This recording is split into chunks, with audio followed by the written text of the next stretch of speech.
जय बद्री केदारनाथ दोस्तों, बहुत बहुत स्वागत है आप लोगों का मेरे एक और YouTube वीडियो पे। तो दोस्तों, आज हम बात करने वाले हैं आर्बिट्रेज फंड पे। तो काफ़ी लोगों के सवाल रहते हैं और अधिकतर लोग तो खैर आर्बिट्रेज फंड के बारे में जानते ही नहीं है। तो आज हम डिस्कस करेंगे आर्बिट्रेज फंड के बारे में और ये किन्हें लेने चाहिए। तो हर किसी के लिए आर्बिट्रेज फंड सुटेबल नहीं होते, लेकिन किसके लिए सूटेबल होते हैं ये समझते हैं आज इस वीडियो में। तो चलिए बिना किसी देरी के सबसे पहले शुरू करते हैं अपना वीडियो।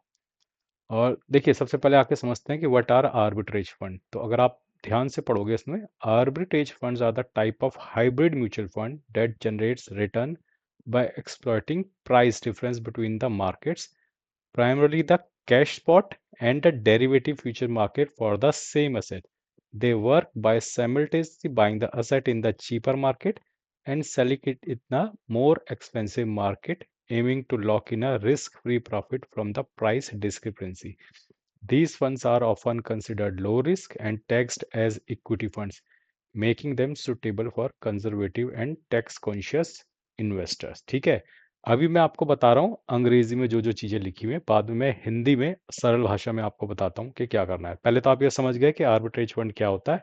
वो जो दो मार्केट्स होते हैं उसके बीच में सेम एसेट क्लास को बाय करता है, जहाँ पे प्राइस डिफरेंस होता है, और उसको सस्ते में खरीद के महंगे वाले में बेच के थोड़ा बहुत प्रॉफिट कमाता है। बहुत ज्यादा रिटर्न इसमें नहीं मिलते हैं। अब दूसरा सवाल जो ये है कि क्या आर्बिट्रेज फंड बेहतर होते हैं एफडी से। तो arbitrage fund can be better than FD for higher returns and tax benefits, specially for those in a higher tax bracket, but they are also riskier because their returns are guaranteed and dependent on market condition. FDs are at a lower risk option with fixed returns, ideal for safety conscious investor with short term needs or those in a lower tax bracket।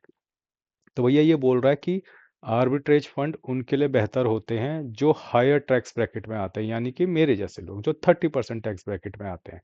ठीक है, जो लो tax bracket में आते हैं या जो tax में आते ही नहीं है, उनके लिए एफडी ही बेहतर है। ठीक है, इसको अभी हम आगे और अच्छे से डिस्कस करेंगे।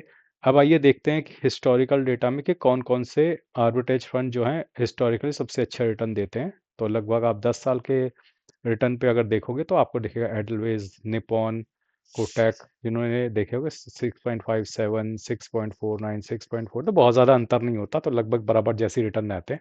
तो टॉप 10 में से कोई भी पकड़ लो, सबके आसपास ही रिटर्न होते हैं, डेसिमल से ऊपर नीचे होगा। अब आइए बात करते हैं आर्बिट्रेज फंड की।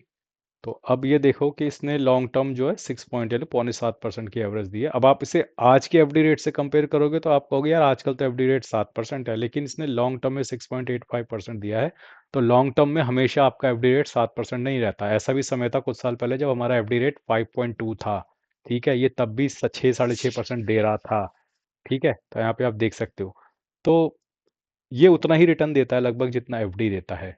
तो अब आप लोग सवाल पूछोगे, भैया जब ये उतना ही रिटर्न देता है जितना एफडी रिटर्न देता है तो हम इसको क्यों बाय करें। मैंने बिल्कुल नहीं कहा कि आप बाय करो, लेकिन अगर आप 30% टैक्स ब्रैकेट में आते हो तो आपको आर्बिट्रेज फंड को बाय करना चाहिए। ठीक है, अब मैं ऐसा क्यों बोल रहा हूँ, देखिए आपकी जो एफडी है उस पे अगर आप 30% टैक्स ब्रैकेट में आते हैं तो, और आपने मान लीजिए 1 लाख की एफडी कराई, तो उसमें आपने कमाया साल का 7,000 रुपया। ठीक है, 1 लाख पे 7%, 7,000, उसका 30% ले जाएगी सरकार। ठीक है, यानी कि 2,100 रुपये उसमें से ले जाएगी सरकार, आपके पास बचेगा 4,900 रुपया। ठीक है, अगर आप 30% टैक्स ब्रैकेट में आते हैं। लेकिन आप आर्बिट्रेज फंड में वही पैसा 1 लाख रुपया डालते हैं। ठीक है, लगभग इसमें भी 6.75-7% बनेगा। लेकिन देखिए कमाल की चीज़ क्या होती है आर्बिट्रेज फंड में, मैं आपको समझाता हूँ। कमाल की चीज़ ये होती है कि if you redeem within 1 year the return are tax at 20%। यानी कि मैं 30% टैक्स ब्रैकेट का हूँ, मेरा 10% वैसे ही कम हो गया अगर मैं 1 साल के अंदर निकाल दिया। If you redeem after 1 year, ठीक है, तो 1,25,000 तक तो कोई टैक्स ही नहीं पे करना मुझे। ठीक है, और उसके बाद financial years, in a financial year tax at 12.5%। ठीक है, यानी कि अगर मैं 1 साल बाद निकालता हूँ और 1,25,000 के अंदर ही रहता है तो मुझे कोई टैक्स भी पे नहीं करना।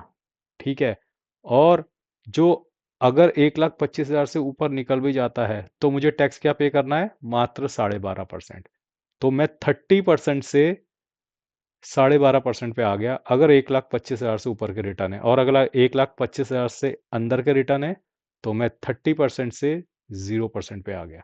आप समझ रहे हो आर्बिट्रेज फंड किसे इस्तेमाल करना चाहिए और कैसे इस्तेमाल करना चाहिए। हाँ, जैसे मेरी वाइफ के नाम पे एफडी है, मेरी वाइफ की कोई इनकम ही नहीं है, वो हाउस वाइफ है, उसके लिए एफडी ठीक है, कुछ उसको कोई फर्क नहीं पड़ रहा कि आर्बिट्रेज फंड में डालो या एफडी में डालो। आजकल तो एफडी का रेट थोड़ा से ज़्यादा ही है आर्बिट्रेज फंड से, तो कोई फर्क नहीं पड़ेगा। लेकिन somebody लाइक मी, जिसको 30% टैक्स ब्रैकेट में आता है, और अगर मैं एफडी कर लेता हूँ, तो अब आप समझिए कि मुझे 30% ऑटोमेटिकली हर साल एफडी पर देना ही देना है, भले ही मैं एफडी मैच्योर हो रही है या नहीं हो रही, उससे कोई फर्क नहीं पड़ता है। लेकिन यहाँ पे सिचुएशन आप देखिए, यहाँ पर ये कहता है कि जब तक आप बेचोगे नहीं, यानी जब तक आप बेचोगे नहीं, एक तो इस पर टैक्स लगेगा नहीं। जब आप बेचोगे तब अगर मुनाफा 1,25,000 से नीचे हुआ तो भी टैक्स नहीं लगेगा, और मुनाफा अगर 1,25,000 से ऊपर हुआ तो सिर्फ 12.5% लगेगा। तो आप देख रहे हो मैं 17.5% तब कमा लूंगा अगर मैंने एक साल बाद बेचा और 1,25,000 से ऊपर मेरा मुनाफा बना। अगर मेरा मुनाफा 1,25,000 से नीचे बना तो मैं 100% यानी 30% का 30% बचा लूंगा जो टैक्स है। तो इसीलिए यहाँ पर ये अंग्रेजी में जो बात बोली गई है कि एफडीज कब बेहतर होती हैं और आर्बिट्रेज फंड कब बेहतर होते हैं, तो थोड़ा सा पढ़ लेते हैं। Arbitrage funds generally offers return comparable to a slightly higher than FDs with recent data showing average general returns up to 7 to 8%। तो ये फ्लक्चुएट करता रहता है depending on the market condition. ठीक है, अगर मार्केट में फ्लक्चुएशन ज़्यादा है जैसा कि आजकल चल रहा है, तो आर्बिट्रेज फंड जो है ज़्यादा रिटर्न देते हैं, क्योंकि ये तो एक ही एसेट क्लास को सस्ती मार्केट से खरीद के महंगी मार्केट में बेचते हैं और उसके बीच का जो डिफरेंस होता है उसको कमाते हैं। ठीक है, तो जब फ्लक्चुएशन ज़्यादा होगी डेफिनेटली इनका मार्जिन ज़्यादा होगा। Risk higher than FD because return depend on the market inefficiencies and are not guaranteed. ठीक है, लेकिन इतना ये एफडी से कंपेयर कर रहा है इसलिए आपको ऐसा बता रहा है। कब वैसे अगर देखा जाए तो these are very safe asset class और लगभग एफडी के जितने ही सेफ होते हैं। हालांकि अगर कंपेयर करेंगे तो हाँ, ये एफडी से थोड़ा ज़्यादा रिस्की होते हैं। Liquidity can be more liquid than FDs, though they are not meant for very short-term parking of funds. Taxation can be more tax efficient। देखिए अब वो टैक्सेशन पे बात आ गई। Can be more tax efficient for high income investor, यानी कि जो ज़्यादा कमाते हैं उनके लिए ज़्यादा बेहतर है, because they are tax like equity.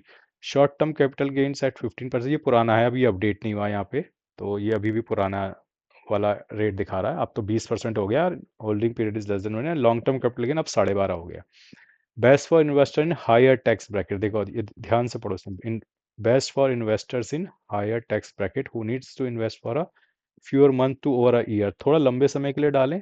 और अगर हायर टैक्स ब्रैकेट में आते हैं तो जैसे मेरे जैसे लोग हैं जो 30% टैक्स ब्रैकेट में आते हैं, हमें कभी भी एफडी नहीं करनी चाहिए, हमें आर्बिट्रेज फंड में डालना चाहिए। हम उतना ही रिटर्न कमाएंगे और टैक्स फ्री कमाएंगे। तो हो सकता है कि आपको मेरी बात समझ में आ रही हो। वहीं fix deposit returns, guaranteed returns typically in the 6 to 7% range per annum for public bank FDs.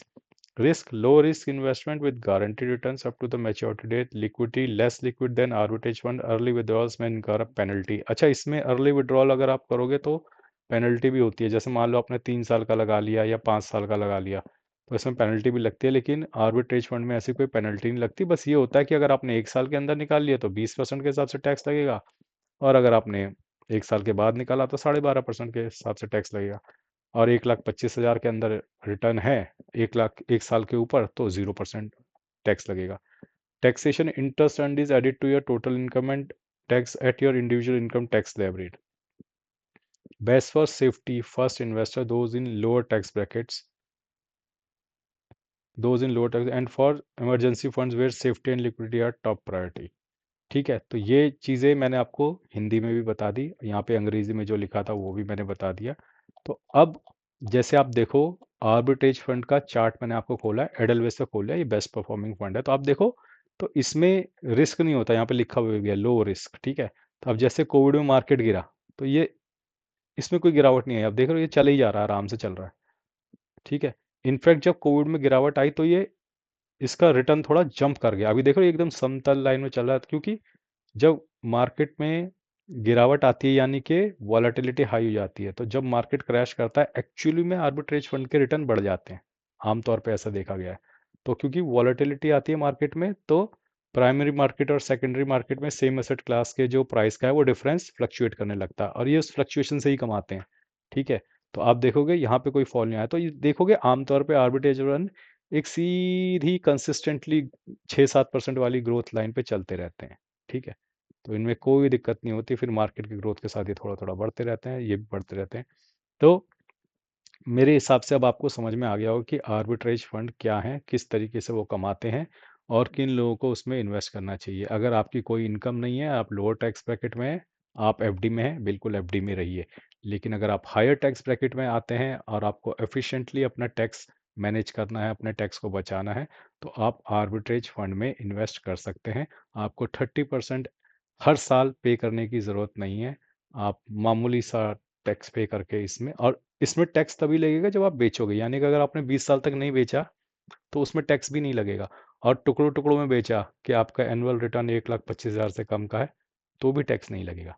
तो मेरे हिसाब से बहुत अच्छा और बहुत सेफ इंस्ट्रूमेंट है, जिसका इस्तेमाल आप लोगों को करना चाहिए अगर आप हायर टैक्स ब्रैकेट में हैं। तो कुछ अलग कुछ नया वीडियो था ये। उम्मीद है कि आपको ये वीडियो पसंद आया होगा। आज के लिए बस इतना ही। धन्यवाद। Good bye. जय बद्री केदार।